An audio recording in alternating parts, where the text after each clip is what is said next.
Hello à tous et bienvenue dans The French Feedback, un média qui parle de ce qui se passe dans la communauté afro principalement, mais aussi dans les autres communautés quand c'est intéressant.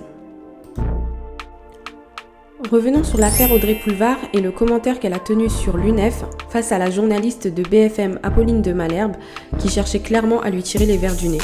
Je vous passe le clip, je vous reviens juste après. Anti-raciste. Quand vous entendez par exemple qu'il y a ces réunions en non-mixité raciale, comme ça a été désormais tout à fait assumé par le syndicat étudiant l'UNEF, est-ce que vous considérez que c'est acceptable ? Je ne passe pas le débat sur ce plan-là. D'abord, le mot race, je le récuse. Je considère qu'il y a une race humaine. Oui, il y a des personnes qui ont la peau plus ou moins pigmentée, des traits plus ou moins ci, plus ou moins ça, mais bon, voilà, je considère qu'il y a une race humaine.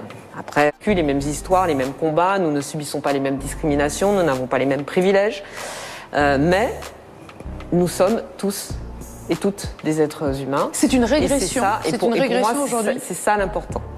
Ensuite, je l'ai déjà dit, je veux bien le répéter parce que c'est bon de le répéter. Nous avons des valeurs de laïcité.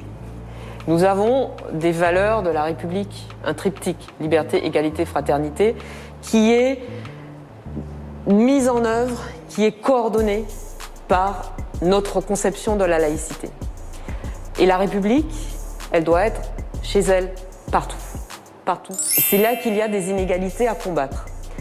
Que des personnes discriminées pour les mêmes raisons et de la même façon sentent la nécessité de devoir se réunir entre elles pour pouvoir en discuter, ça ne me choque pas profondément selon la façon dont les choses sont formulées. Si on vous l'avait proposé, participer à une réunion en disant non, par contre les personnes de couleur blanche restent derrière la porte. Ça, c'est pas possible pour moi.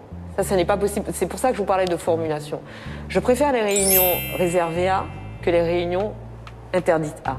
C'est-à-dire que si... je joue pas sur les mots. Je vais vous dire pourquoi je joue pas sur les mots. Parce que si vous dites... D'abord, les gens ont le droit de se réunir chez eux, enfin voilà, comme ils veulent, hein.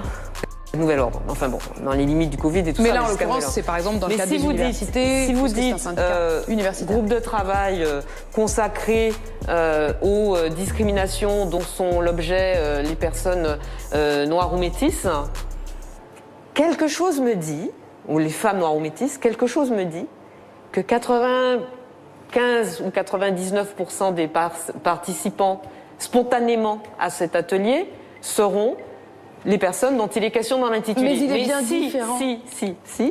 J'en arrive, pardon, c'est un peu long. Mais si il se trouve que vient à cet atelier une femme blanche, un homme blanc, etc., ben, j'aurais tendance à dire qu'il n'est pas question de le ou la jeter dehors. En revanche, on peut lui demander de se taire. On peut lui demander d'être spectatrice ou spectateur silencieux. On peut lui demander de se taire. Oui, je pense que oui. Parce que pour le coup, moi je ne dis pas qu'il faille qu'il soit, il ou elle, interdit d'entrer. Mais au moins qu'il se taise et qu'il laisse parler les personnes, il ou elle se taise et laisse les personnes les plus concernées. J'hallucine. Non mais j'hallucine. Nicolas Domnac, Arlette Chabot, Virginie Leguet, je vous estime. Mais alors là, on est en plein délire quand même. Franchement, quoi. Je voudrais dire de quoi il s'agit. On parle de groupes de parole internes, non décisionnels, d'accord ? Des groupes de parole internes, non décisionnels, entre des gens qui ont des sujets spécifiques à parler entre eux et qui le font plus facilement s'ils le font entre eux, c'est vieux comme le monde. C'est vieux comme les alcooliques anonymes, c'est vieux comme le mouvement féministe, c'est vieux malheureusement aussi, par exemple, pour les personnes victimes de violences conjugales.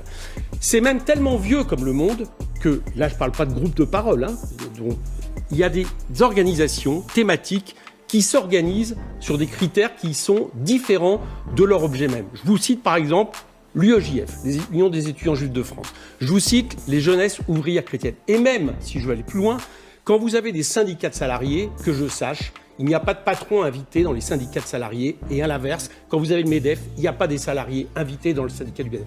La seule chose qui nous gêne, c'est quand ces personnes, parce que là, je vais répondre à votre question, est-ce que les Noirs et les Arabes subissent en France des discriminations spécifiques? Ma réponse est oui. Donc la seule chose qui gêne, c'est quand les personnes qui vivent des discriminations spécifiques et qui décident d'en parler entre elles dans des groupes de parole internes, non publics, eh bien, sont Noirs ou Arabes. C'est ça qui vous gêne. Je rappelle que c'est un groupe de parole interne non décisionnel qui parle de sujets qui concernent principalement les personnes racisées.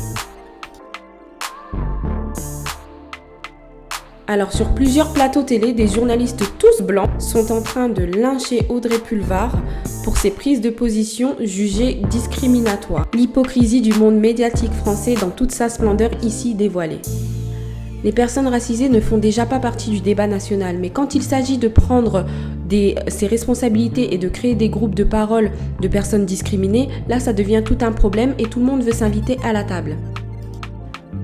Si on regarde les membres du gouvernement tous blancs, si on regarde les plateaux TV tous blancs, des réunions se tiennent au vu et au su de tout le monde tous les jours, mais personne ne crie jamais au loup. Mais quand il s'agit de groupes de parole de jeunes personnes qui se sentent discriminées dans la sphère publique, là ça devient encore un autre problème. Mais c'est très intéressant et c'est aussi pour cela que notre communauté doit pouvoir avoir ses propres médias pour traiter de sujets qui nous concernent directement à l'instar de ces groupes de parole. Qu'est-ce que la non-mixité? La non-mixité est une pratique consistant à organiser des groupes de parole réservés aux personnes appartenant à un ou plusieurs groupes sociaux considérés comme des opprimés ou des discriminés. Cette pratique militante est utilisée par certains groupes se réclamant de divers courants, notamment dans le féminisme, dans l'antiracisme, dans le mouvement LGBT, les mouvements de minorités de genre ou de personnes en situation de handicap. Ce dont on parle précisément, ce sont des groupes de parole internes non publics, non décisionnels, entre des gens qui sont concernés pour libérer la parole de celles et ceux qui seraient éventuellement victimes de discrimination. En résumé, il est très important de continuer à être présent dans la sphère publique, en politique et dans les médias. Si personne ne veut nous inviter à la table, il est impératif de créer nos propres tables et d'y mettre nos chaises. Je te laisse te faire ta propre opinion sur le sujet et te dis à bientôt pour une nouvelle vidéo. TFF.